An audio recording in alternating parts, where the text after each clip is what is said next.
بسم اللہ الرحمن الرحیم۔ صحیح بخاری حدیث نمبر 209۔ سوید بن نعمان رضی اللہ عنہ نے انہیں خبر دی کہ فتح خیبر والے سال وہ رسول کریم صلی اللہ علیہ وسلم کے ساتھ صحابہ کی طرف جو خیبر کے قریب ایک جگہ ہے پہنچے۔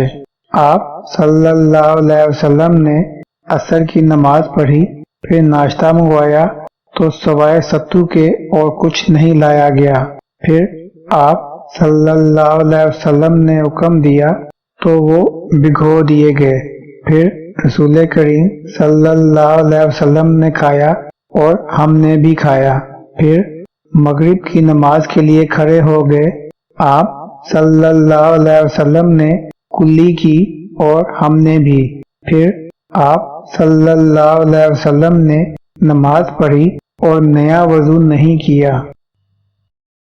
اللهم صل على محمد وعلى آل محمد كما صليت على إبراهيم وعلى آل إبراهيم إنك حميد مجيد اللهم بارك على محمد وعلى آل محمد كما باركت على إبراهيم وعلى آل إبراهيم إنك حميد مجيد